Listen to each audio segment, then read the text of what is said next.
तो पार्टी में बगावत की अटकलों के बीच में एनसीपी प्रमुख शरद पवार ने इस्तीफा देने की घोषणा कर दी है। उन्होंने एक किताब के विमोचन के दौरान इस बात का ऐलान किया और संन्यास लेने की बात कही। उन्होंने कहा कि अब मैं थक चुका हूं।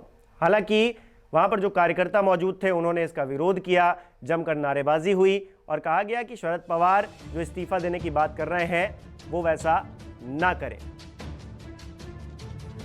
तो भारत के वरिष्ठ राजनेता शरद पवार ने राजनीति छोड़ने का फैसला कर लिया है। मंगलवार को उन्होंने बताया कि जल्द ही राष्ट्रवादी कांग्रेस पार्टी के अध्यक्ष पद से वो इस्तीफा दे देंगे। एक कार्यक्रम के दौरान उन्होंने ये जानकारी दी और उन्होंने ये भी कहा कि वो अब आगे चुनाव नहीं लड़ेंगे। अध्यक्ष पद छोड़ने की खबरों के साथ ही एनसीपी में हलचलें तेज हो गई हैं। पार्टी कार्यकर्ता उन्हें फैसले पर दोबारा विचार विमर्श करने की बात कह रहे हैं।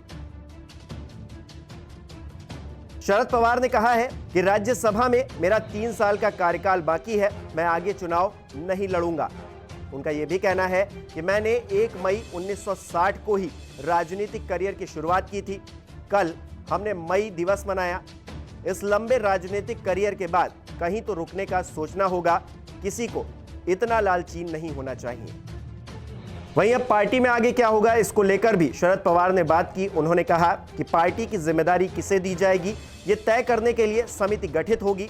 उन्होंने बताया कि समिति में प्रफुल्ल पटेल, सुनील तत्कारे, पीसी चाको, नरहरि झिरवाल, अजीत पवार, सुप्रिया सुले, जयंत पाटिल, छगन भुजबल, दिलीप वलसे पाटिल, अनिल देशमुख, राजेश टोपे, जितेंद्र अहवाड़, हसन मुशर्रफ, धनंजय मुंडे, जयदेव गायकवाड़ समेत कई विभागों के प्रमुख शामिल होंगे। और उसके बाद यह डिसाइड किया जाएगा, यह तय किया जाएगा कि पार्टी आगे कैसे बढ़ेगी, अगला अध्यक्ष कौन होगा। गौरतलब है कि एनसीपी का गठन शरद पवार ने साल 1999 जून के महीने में कांग्रेस से अलग होकर किया था, जिसके बाद बीते कई दिनों से खबरें चल रही थी कि अजीत पवार, जो कि शरद पवार के रिश्तेदार हैं, उनके भतीजे हैं, वो भारतीय जनता पार्टी के साथ जाने का मन बना रहे हैं। और इसको लेकर तमाम अटकलों का बाजार भी गर्म रहा। हालांकि अजीत पवार ने कहा बाद में कि वो कहीं नहीं जा रहे हैं, वो एनसीपी के साथ बने हुए थे और बने आगे भी रहेंगे। वहीं पूरे राजनीतिक परिप्रेक्ष्य में अगर बात की जाए तो खास बात यह है कि विपक्षी दलों से शरद पवार की कुछ समय से राय अलग आती रही है। सार्वजनिक मंचों से उन्होंने जो कई इंटरव्यूज दिए हैं, विपक्षी दलों ने भी सवाल उठाए हैं, उनकी राय पर भी सवाल उठाए हैं। जैसे कि अडानी हिंडनबर्ग का मामला हो, उस पर जेपीसी जांच की मांग का जिक्र हो, जो विपक्ष लगातार कर रहा था, उसे लेकर शरद पवार की एक अलग राय देखने को मिली। उन्होंने कहा कि इसकी कोई ज़रूरत नहीं है। उन्होंने जेपीसी की मांग का समर्थन नहीं किया। ऐसे में अब उन्होंने इस्तीफे की पेशकश कर दी है।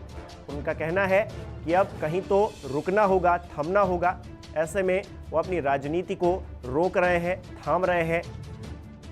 संन्यास की एक तरह से घोषणा उन्होंने कर दी है राजनीति से।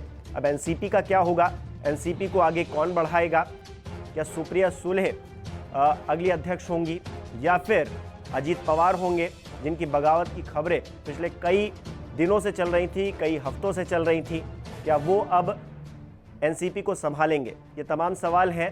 शरद पवार के इस्तीफे के बाद ये तमाम सवाल उठने लगे हैं। इनको लेकर अब आगे जवाब पता चलेगा कि आखिर एनसीपी का क्या होगा, एनसीपी कौन लीड करेगा। अजित पवार सुने आणि इतकी वर्ष संधी मिळाल्याच्या नंतर आणखी विरोध करण्याच्या समितीची भूमिका मी तर कधी घेणार नाही आणि त्यामुळे तुम्हाला अस्वस्थता कदाचित वाटेल, पण मी राष्ट्रवादी काँग्रेस पक्षाच्या अध्यक्षपदावर निवडणूक करायचा निर्णय आज घेतलेला आहे। हे जरी असलं। नमस्कार, मैं हूं मानक गुप्ता। अगर आपको हमारा ये वीडियो पसंद आया हो तो इसे लाइक और शेयर जरूर करें और हाँ, हमें सब्सक्राइब और फॉलो करना ना भूलें ताकि आप देश और दुनिया की कोई खबर मिस ना करें। तो जुड़े रहिए हमारे साथ और देखते रहिए न्यूज़ 24।